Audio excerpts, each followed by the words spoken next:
शिर्डीमध्ये भल्या पहाटे साई संस्थांमधील 2 कर्मचाऱ्यांची निर्घृणपणे हत्या करण्यात आल्यानं साईनगरी हादरून गेली आहे।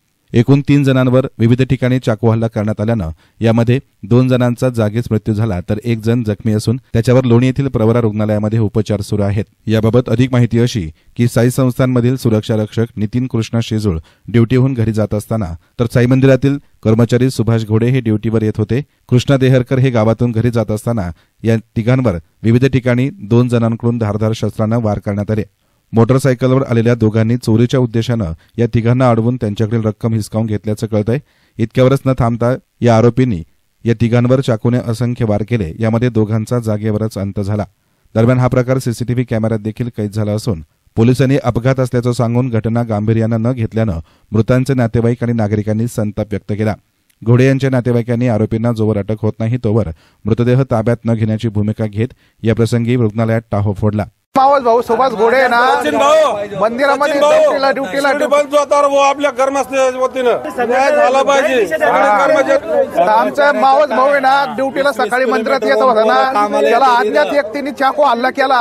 आम्ही पोलिसाला फोन केला तर पोलीस पोहे गावमध्ये मटण पकडीत होते। ते म्हणजे आम्ही 12 ते 4 वाजेपर्यंत मटण पकडीत होतो।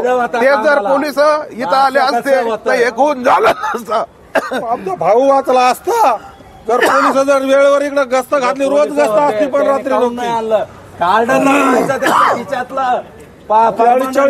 ड्युटीला येतात पाठी कार्ड पाहून आम्ही मदत करतो, तुम्ही मदत करतो। डेड बॉडी पाहून माग आलते, बघून माग कोणी येत असतं का? पोलिसांनी पाहून निघून गेले। याची सखोल चौकशी झाली पाहिजे साहेब, गृहमंत्री साहेब। आम्ही उपोषणला बसू।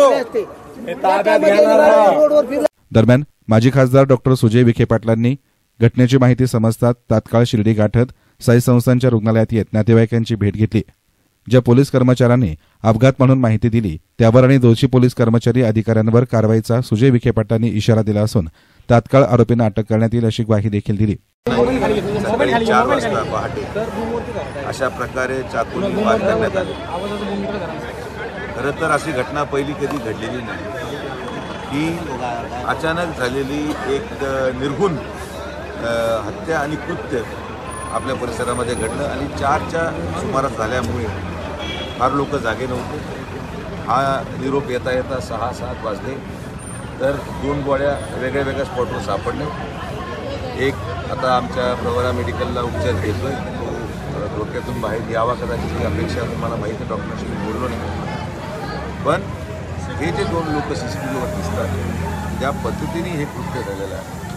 आणि परत एकदा तोच मुद्दा ऐरणीवर आला जो मी माझ्या वक्तव्याने बोललो की शिर्डीमध्ये हे जे मोफत अन्नछत्र यामुळे वाढती गुन्हेगारी, यामुळे हे जे बाहेरचे लोक आलेले असावेत रोजगाराच्या माध्यमातून किंवा या सगळ्या प्रक्रियेच्या माध्यमातून जे शिर्डी मोफत करून ठेवलेली आहे त्याच्या माध्यमातून आजचा हा दिवस यावं ही दुर्दैवी बाब आहे। आणि ही आमची मागणी आज या ठिकाणी कदाचित महाराष्ट्राला मिळेल। आम्ही जे बोललो होतो ते कोणत्या उद्देशाने बोललो होतो, पण मला असं वाटतं की आज त्यावर राजकारण नको। जे घडलं ते दुर्दैवी आहे। दोन्हीही मुलं हे आम्ही शोधू राहिलो आणि हे कुठल्याही प्लांट मर्डर नाही, रँडम नशामध्ये धूत असलेले हे व्हाईटनरचा जो नशा करतात त्याच्यामध्ये धूत असलेले हे मुलं असावे। कारण की रस्त्या चालतात 3 वेगळ्या वेगळ्या लोकेशनला जो सापडला त्याला मारून त्याच्या खिशातून पैसे काढण्याचं जे कृत्य झालेलं आहे यामध्ये मला वाटत नाही की कुठलं याला जाती किंवा धर्माचा रंग असेल। हा विषय क्लिअर कट सायकोपॅथ किंवा नशेच्या धूत असलेल्या माणसाने डोळे बंद करून रस्त्याला सापडायला माणसावर केलेला हल्ला आहे। मला विश्वास आहे की दुपारपर्यंत हे दोन्हीही आरोपी आपल्या ताब्यात असतील आणि यासाठी पोलीस प्रशासन काम करायला तयार। गुन्हेगारीवर लक्ष केंद्रित केलं आहे, मात्र पोलिसांच्या कार्यपद्धतीवर आज अनेकांनी प्रश्न उपस्थित केला आहे। जो कॉन्स्टेबलला पहिला फोन केला साधारण माझ्या मते 5:30ला पहिलं निरोप आला। 5:30ला पहिला निरोप आल्यानंतर कॉन्स्टेबल त्या ठिकाणी जाऊन त्यांनी बॉडी इथं पोच केली आणि ॲक्सिडेंट म्हणून तो रिपोर्ट केलं। त्याला सस्पेंड करायला मी एसपींना लावलेला आहे, त्याच्यावर ताबडतोब कारवाई होऊन तो सस्पेंड केला जाईल। कारण की ज्याला ॲक्सिडेंट आणि मर्डरमध्ये फरक कळत नाही त्याचा पोलीस स्टेशनवर राहायचा अधिकार नाही, पहिला मुद्दा। 5:30ला आल्यापर्यंत कारण की जसं म्हटलं पहाटेची वेळ होती आणि मग जेव्हा पहिला निरोप पोलिसांना आला तोपर्यंत जे उरलेल्या 2 बॉड्या होत्या, एक तर डेड बॉडीची की कृत्य 3:30ला झाले का 3ला झाले हे पण अजून आपल्याला माहिती नाही. हे CCTVच्या टायमिंग अनुसार आपण टायमिंग मॅच करू आणि पोलिसांवरही कारवाई होईल, PI वरही कारवाई होईल. कारण की जो हलगर्जीपणा यामध्ये सकाळी दाखवला गेला. सकाळी 7 वाजता मला जेव्हा निरोप आला तेव्हा सगळी यंत्रणा आपण कारणी लावली. मी SP-नाही बोललेलो आहे. SP तासभरात तिथं पोहोचतायत. LCBची टीम अराईव्ह झालेली आहे. सगळीकडून आपण पोलिंग करतोय लोक, कारण की आरोपी पहिले ताब्यात येऊन आपल्याला यांची मानसिकता काय होती हे लक्षात आल्याशिवाय मला वाटतं तर भाष्य करणं चुकीचं आहे. CCTVमध्ये घटना कैद झालेली आहे. एका डॉक्टरांच्या हॉस्पिटलच्या CCTVमधून आता मला मोबाईलवर CCTV दाखवण्यात आला. ज्या पद्धतीने चाकू मारला गेला ते सगळं CCTVमध्ये आलेलं आहे. पण दुर्दैवाने ते लो क्वालिटी CCTV असल्या कारणाने चेहरे पण आपण जे शिर्डीमध्ये CCTV लावलेत नाईट व्हिजनचे त्याच्यामध्ये ते चेहरे स्पष्ट दिसत आहेत. आपण त्यांचा शोध घ्यायला सुरू केला. होणार, कॉन्स्टेबल सस्पेंड होणार, पण आज तपास यंत्रणेला आपण सहकार्य करू.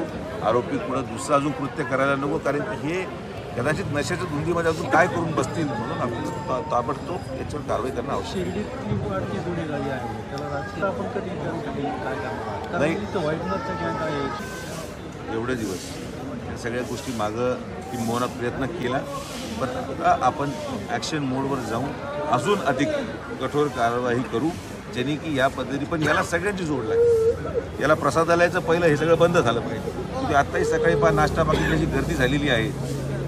जी गर्दी होते सकाळी नाश्ता पाकिटासाठी कुठले लोक आहेत, हे कोण आहेत, म्हणून आता हा प्रश्न संस्थांना करावा लागेल. आम्ही ते करून घेणार. फक्त एकटं मी किंवा एकटं पोलीस प्रशासनाने काम करून होणार नाही. लोकांना इथं येण्याचं आणि बाहेरचे लोक इथं गुन्हे. दरम्यान पोलिसांनी तात्काळ तपासाची चक्र वेगानं फिरवत किरण सदाफुले नामक एका आरोपीला ताब्यात घेतल्याचं कळतंय, तर राजू माळी नामक दुसरा आरोपी फरार असून पोलीस त्याचाही शोध घेत आहेत. साईबाबांच्या नगरीमध्ये भल्या पहाटे अशा प्रकारे हत्येचा थरार घडल्यानं जिल्हाभरात खळबळ उडाली असून पोलीस प्रशासनाच्या कार्यपद्धतीवर मात्र नाराजी व्यक्त करण्यात येत आहे. एसएन मीडियासाठी कॅमेरा पर्सन साई सुराळे, शिर्डी.